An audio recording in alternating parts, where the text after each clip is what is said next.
폐지에 관한 국가인권위원회의 입장 이렇게 되어 있습니다.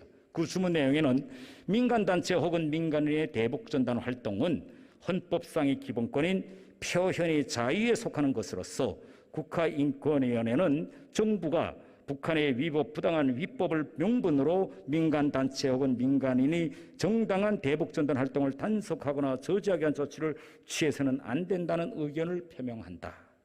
이렇게 되었습니다. 국가인권의 의견처럼 대북전단을 살포하는 것도 자신의 표현의 자유이고 헌법상 자유권입니다. 여러분, 북한 주민에게도 알 권리가 있습니다. 북한에서 대북전단을 막아치는 이런 법을 만들려고 하면 그걸 우리가 만들겠습니까? 우리 헌법상 한반도 인구는 8천만입니다. 대한민국 국민도 우리 국민이지만 우리 헌법상 북한에 살고 있는 2,500만의 주민도 우리 국민입니다. 북한에 있는 국민도 알 권리가 있습니다. 북한에 있는 우리 2,500만 명의 주민들의 알 권리는 오직 배제하고 김정은 정권에만 장단을 맞추는 이 정부가 말하는 정의는 도대체 어디에 있는 것입니까? 북한의 남북공동연락사무소를 폭파했습니다. 여기에 대해서 우리 정부는 강한 항의와 책임을 추궁했다 이렇게 말하고 있는데 실제 여기에 대해서 통일부 장관은 북측의 폭파는 전례를 찾을 수 없는 비상식적이고 있어서는 안 될 행위다. 북측은 이건 행위에 대해 응분의 책임을 져야 할 것이다. 이 정도만 발표했습니다. 이것이 강력한 항의입니까? 북한이 전단도 자기들의 전단을 우리 남한에 보내겠다고 얘기를 한 적이 있습니다. 아마 여러분이 그때 그 우리 언론에 나온 북한 전단 사진을 보았더라면 소름이 끼칠 것입니다. 문재인 대통령의 사진에다가 담배 꽁초를 집어넣고 이런 걸 한국에 보내겠다고 북한 당국은 이야기했습니다. 만약에 북한이 우리 쪽에 이런 전단들을 보낸다면 우리 정부는 앞으로 어떻게 대응할 것입니까? 또 우리가 북한의 재산을 폭파해드린다면 북한은 어떻게 나올까요? 왜 우리 대한민국의 인권보장 수준을 북한에 맞춰가려고 합니까? 지금 정부대로 대한민국의 인권보장 수준을 북한 수준에 맞춰가고 있다는 비판들을 하시는 분들이 점점 많아지고 있습니다. 표현의 자유에 걸리는 문제는 기본적으로 보장하는 게 원칙이고 그것이 다른 국민의 이해관계나 가치에 정말 충돌을 하면 그때 가서 제한적으로 따져보고 그것도 법제화하는 것이 아니라 행정지도나 다른 여러 가지 제한 방법을 따져보는 게 순서인데 지금은 이미 지금 법 가지고도 통제가 가능한 이것을 더 과잉해서 금지하는 완전히 법제화 쪽으로 가기 때문에 국제인권사회에서도 지금 현재 대북전단 금지법에 대해서 이해를 하지를 못하고 있습니다. 여러분, 상호 비방 금지가 남북 간 합의사항이라고 하지만은 결국은 북한이 지금까지 이걸 지켜본 적이 있습니까? 우리가 4.27 판문점 선언회에서 남북 간의 모든 비방과 비난을 중재하자고 했지만은 지금까지 북한의 김정은과 김여정은 우리 문재인 대통령에 대해서 어떤 막말을 했습니까? 우리 한번 가심에 손을 얹고 한번 생각 좀 해봅시다. 김여정이가 울음장 한번 넣는다고 해서 우리가 이것을 알아서 한다? 두 번째 의제와 관련해서 마무리 발언을 하겠습니다. 여러분, 다시 한번 이야기하지만은 이 법안은 심각한 절차상 하자와 중대한 위헌 소지가 있는 법안입니다. 이 법안의 소관 상임위 외교통일위원회에서는 국회법 제57조 2에 따라 이 안건을 안건조정위원회에 넘겼는데 90일이 지나도록 조정위원회가 구성되지 않았고 결국은 조정되지도 않았습니다. 다수결 원칙이 정치적 일방주의와 결합하면 소수의 의견은 배제됩니다. 다수의 힘에 의한 폭거를 막고자 국회가 오랜 기간 지켜온 우리의 민주주의 정신이 지금 무너지고 있습니다. 다수결은 민주주의를 실현한 방식일 뿐 그것이 언제나 정당하다는 법은 없습니다. 야당의 생각과 주장을 무시하고 토론과 타협이 없는 민주주의는 정상적으로 작동할 수 없다는 점을 다시 한번 지적합니다. 재차 강조하고 싶습니다. 민주당 의원님들께 오늘 이 대북전단금지법은 과잉금지 원칙에 위배된 위헌 소지가 있는 법안이 아닙니다. 이 법안이 아니라도 지금 휴전선 일대 민통선 이북 지역에서 대북전단 살포 행위는 헌법으로 또 우리 현행법으로 충분히 규제가 가능합니다. 지금 현재 우리 정부가 나서니 몇 달 동안 김여정이가 이걸 중지하라고 한 이후 대북전단 날았다는 말 들어보셨습니까? 한 번도 날지 못했습니다. 왜? 경찰이 공권력을 써서 중지시켜서 결국은 날지 못하고 있습니다. 접경지역 주민들이 안전이 걱정된다면 그들의 안전을 지키는 법을 만들든지 아니면 그들의 안전을 지킬 수 있는 그런 공권력, 행정력을 발동하면 됩니다. 왜 기본권을 가동하게 제한하는 이런 유연적인 입법을 만들어서 해결하려고 하십니까? 여러분, 우리가 이 시점에서 대북전단 금지법을 만든 것이 시기적으로 적절합니까? 지금 국제사회를 돌이켜보면 우리 해수부 공무원이 살해된 이 문제를 가지고 이제 곧 유엔에서 북한 인권 결의안이 표결 없이 만장일치로 통과되게 됩니다. 그런데 유감스럽게도 우리 정부는 지난 제3위원회에서 우리 공무원이 살해됐음에도 불구하고 이 공동제안국에서 빠졌습니다. 지금 이 세상의 유엔 성원국들 중에 자국 국민이 살해됐는데 이러한 내용이 담겨져 있는 결의안 공동제안국에서 빠지는 유엔 성원국은 아마 우리 대한민국이 유일할 것입니다. 우리 대한민국은 우리 국민을 지킬 수 있는 강력한 군대와 경찰력을 보유하고 있습니다. 대북전단은 현행 경찰 집행법을 가지고도 또 행정력을 동원해서 이것을 통제하고 관리할 수 있는 충분한 법입니다. 다시 한번 말씀드립니다. 과도한 입법 조치라고 볼 수밖에 없습니다. 이상으로서 저의 두 번째 의제를 끝내겠습니다. 다음은 세 번째 의제에 대해서 말씀드리겠습니다. PPT 좀 띄워주십시오. PPT. 자, 세 번째 주제 대북전단 금지법은 북한에 대한 정확한 인식의 산물이라는 주제를 가지고 제가 말씀드리겠습니다. 미안하지만 목 좀 약간 죽이겠습니다.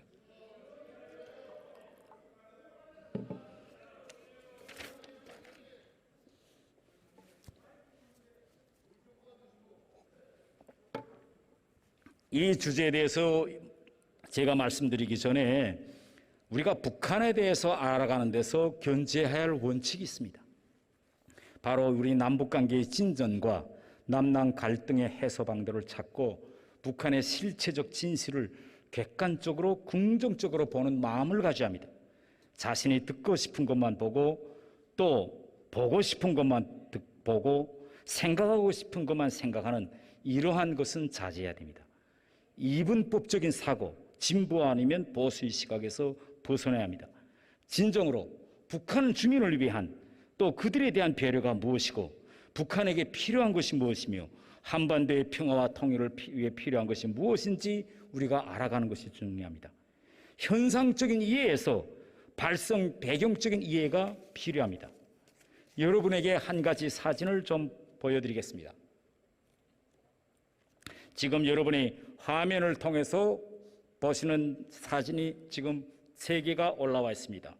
여러분들이 어떤 각도에서 저 사진을 바라보는가에 따라서 아마 그 사진에 대한 평가가 엇갈리라고 생각합니다. 제일 첫 번째는 바로 우리 대한민국 철도의 제일 마지막 역인 도라선역입니다. 이 도라선역을 우리가 바라볼 때 어떤 관점에서 바라보는 것에 따라서 어떤 분들은 우리 대한민국의 마지막 역이다 라고 말하시는 분이 있는가 하면 어떤 분은 북한으로 가는 첫 번째 역입니다. 이렇게 말하는 분들이 있겠습니다. 두 번째 그림은 우주 비행선에서 본 우리 대한민국입니다. 이 대한반도 이 사진을 바라보면서 여러분들은 어떤 생각이 드십니까? 네, 아마 여러 가지로 평가할 수 있을 것이라고 생각합니다. 저 같은 사람은 저걸 바라보면서 이렇게 생각합니다. 아, 저기에 에너지가 부족하고 북한 사람들은 밤에 전기가 없겠구나. 그러니 그들에게 필요한 것은 전기가 아닐까. 또 이런 생각이 듭니다. 또 어떤 사람은 제가 저 그림을 가지고 대학에 가서 강의하니까 어떤 학생은 이렇게 이야기합니다. 아, 저 사진을 보니까 매우 마음이 쓰리네요. 아마 저기서 살고 있는 사람들은 대한민국으로 오고 싶겠죠. 이렇게 또 이야기하는 분이고, 저렇게 전기가 없으니까 저기에서는 얼마나 사람들이 힘들고 모든 것이 부족할까요? 이렇게 생각합니다. 마지막 사진은 해바라기입니다. 우리가 자연적으로 우리가 해바라기는 빛을 따라가게 되어 있습니다. 북한에 빛이 없고 우리 대한민국에 빛이 있다면 결국은 우리가 그 어떤 입법을 만들어도, 그 어떤 법을 만들어도, 그 어떤 공안력을 발동해도 빛을 따라가는 식물과 동물, 사람, 이 움직임은 절대 막을 수 없습니다. 이건 자연의 리치입니다, 여러분. 여러분, 그렇기 때문에 저는 이런 법을 만들려면 북한이란 어떤 나라인가라는 걸 우리가 똑바로 알고 올바른 통일 전략을 세워가지고 다가가야 한다. 겉으로 보이는 북한과 잘 보이지 않은 북한, 우리가 어떻게 이것을 바라볼까요? 네. 제가 여러분들에게 다음 사진 한 장을 보여드리겠습니다. 다음 사진 해주십시오. 바로 북한을 다녀온 한국 사람이 찍어온 두 가지 사진입니다. 서로 다른 사람이 찍어왔습니다. 이 첫 번째 사진, 퇴근 후 평양시 주민들이 맥주집에서 맥주를 마시는 사진입니다. 이 사진을 찍어오신 분은 뭐라고 말씀했느냐? 사진 전시에서 내가 평양에 가보니까 평양이나 서울이나 다를 바 없더라. 거기 사람들도 퇴근해서는 모두 맥주집에 가서 맥주를 마시면서 정말 행복하게 살고 있다. 이렇게 말합니다. 그런데 저쪽 사진을 찍어오신 분은 북한에 가서 밀가루를 가지고 북한 사람들한테 전달해 주려고 갔었는데 북한에 가 있는 전기가 눈물만 흘리다가 왔다. 어떻게 사람들이 저렇게 비참할 수가 있느냐. 이렇게 이야기합니다.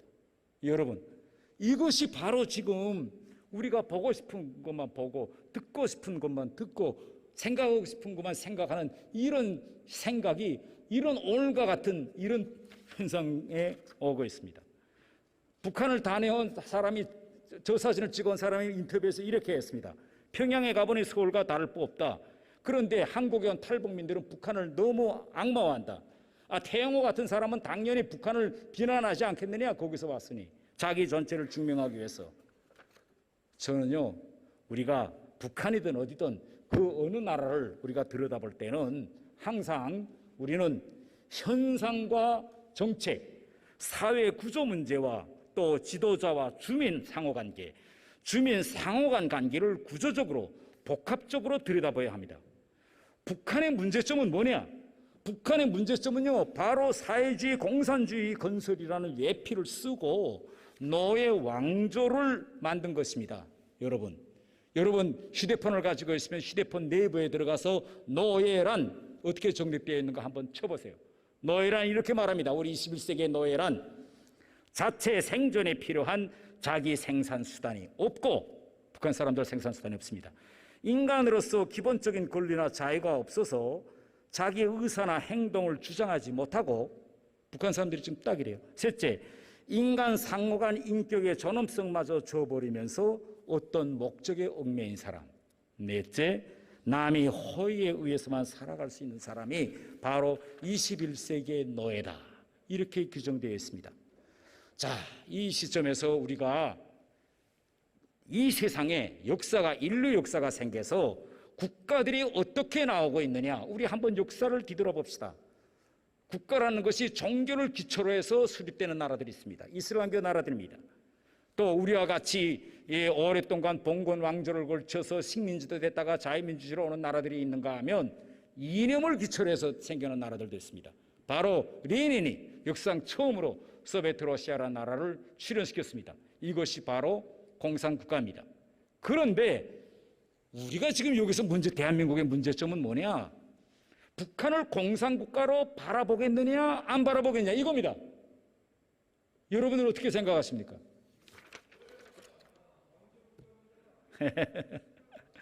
제가 아까 서두에도 이야기했지만은 북한은 공산주의, 사회주의라는 외피를 쓰고 신정체제, 노예 왕조 국가를 수립했습니다. 제가 대학에 나가서 자주 강의하는데요. 지금 우리 대학에서 교수들이 학생들에게 정치학 개론을 가르칠 때 북한을 어디다 놓고 가르치느냐? 우리와 민주주의 개념 안에서 우리 대한민국과 같은 나라들은 자유민주주의 국가 부류에다 놓고 가르치고 북한을 인민민주주의 국가에다 놓고 가르칩니다. 그래서 대학교 가서 들어가면 다 이렇게 됐어요. 인민민주주의 국가들에 속하는 나라들의 중국이나 베트남, 쿠바, 뭐 이전 동유럽, 뭐 소련, 그다음 마지막에 북한이 나옵니다. 북한을 인민민주주의 국가라고 합니다. 여러분, 인민민주주의 제도의 핵심이 뭘까요? 이것도 모르고 지금 모든 대한민국 대학들에서는 북한을 인민민주주의 제도라고 이야기하고 있습니다. 이 교육 자체가 잘못됐습니다. 여러분, 북한은 어떤 나라냐? 북한은 바로 제가 공산주의 리런의 견지에서 북한을 평가하겠습니다. 우리가 막스가 처음으로 만들고 레닌이 처음으로 실현한 이 공산주의 이론, 여기서 우리가 여러 가지 볼 수 있지만 여기서 핵심은 두 가지입니다. 하나는 인간이 불평등을 해소하고 평등으로 가자면 개인이 사적 소유권, 재산권을 없애버려야 된다. 이게 막스가 내는 겁니다. 두 번째 핵심은 뭐냐? 막스가 내는 데서 두 번째 핵심은 세습을 하면 안 된다는 겁니다. 막스는 자본의 증식은 세습을 통해서 이루어진다. 그렇기 때문에 세습을 하지 말라. 이 막스주의의 핵심입니다. 네. 그렇기 때문에 지금 우리가 공산주의 역사를 돌아보면 독재자도 있고 뭐 유명한 공산주의자도 있지만은 김일성을 제외한 그 누구도 세습하려고 꿈에도 생각 안 했습니다. 스탈린 최대의 독재자죠. 그러면 스탈린이 꿈에서나마 그 권력을 자기 아들에게 주자고 생각했을까요? 마오쩌둥한테 아들이 여러 번 있습니다. 맏아들은 북한에 가서 전쟁 때 죽었고요. 그렇지만 마오쩌둥도 세습에는 완강히 반대하는 사람이었습니다. 마오쩌둥도 절대 후지밍 세습 안 했습니다. 왜? 이것은 공산주의와 막스리니주의에 이건 위배되기 때문입니다. 그래서요, 이게 지금 우리가 안타까운 현실은 만일 김일성이 마오쩌둥이나 후지민보다 먼저 죽었더라면, 만일 마오쩌둥과 후지민과 같은 유명한 국제공산당 지도자들이 김일성보다 더 오래 살았더라면 북한은 세습 못합니다. 김일성이가 마오쩌둥 살고 있던 76년도까지 마오쩌둥한테 가서 내가 세습하겠다는 말 절대 못했습니다. 왜? 마오쩌둥이 노발대발할 때 무슨 이갱뚱 같은 소리 세습이냐? 예. 말도 못 꺼냈습니다. 마오쩌둥 앞에 가서는. 이게 얼마나 어마어마한 일인지. 언제 가서 꺼내느냐? 1980년에 등섭평을 슬쩍 북한에 초청해다가 이거 진짜 내가 오랫동안 이거 아들한테 권력을 물려주려고 지금 계획했는데 중국 공산당에서 요거 하나만은 좀 도와달라. 우리가 통일을 해야 되겠는데 이 방법밖에 없다. 그래 등섭평이가 내가 이거 저기서 결론을 내지 못하겠는데 한번 가서 생각해 볼게 하고 중국 공산당에서 여러 번 토의하고 결국은 김일성의 후계 체제를 수립해 줬는데 지금도 중국 공산당은 이 세습 이거는 공산주의에 맞지 않다. 지금 이렇게 이야기하고 있습니다. 여러분. 자, 지금요 제가 이야기하고 싶은 거 이것입니다. 이거 전 세계에서 북한의 세습에 대해서 우익 정당들이 제일 반대할까요? 아니면 좌익 정당들이 제일 반대할까요? 예, 옳습니다. 북한이 세습하면서부터 특히 김정은 3대 세습을 하면서 전 세계의 모든 공산당들은 북한과의 공식 단계를 단절했습니다. 왜? 우리는 그 어떤 경우에도 공산주의 이념을 지향하는 우리는 북한의 세습을 인정할 수 없다. 북한과 모든 당을 다 단절했습니다. 북한은 지금 전 세계 공산당들한테서 완전히 왕따당했습니다. 예. 그런데 어떻게 이거 대한민국의 자익은 이거 세습을 받아들이는지 저는 이게 이해가 안 됩니다. 전 세계의 진보와 자익의 핵심 가치는 세습 반대인데. 자, 김일성 광장 한번 좀 봅시다. 김일성 광장에요. 2012년 4월 김정은이가 공식 등극하기 전까지는 김일성 광장에 막스와 레닌이 사진이 있었습니다. 왜? 북한은 사회주의와 공산주의를 지향하는데 김정은이 세습이 선포되는 순간 전 세계 공산당들은 항의했습니다. 당신네가 세습하겠으면 막스와 레닌의 초상화 구분을 역되게 하지 말라. 구분의 초상화를 김일성 광장에서 내리라. 북한이 내렸을까요? 안 내렸을까요? 내렸습니다. 전 세계 공산당들의 일치 단결된 요구에서 북한은 막스와 레닌의 초상화를 내렸습니다. 그런데 우리 대한민국에서 이게 뭡니까? 예?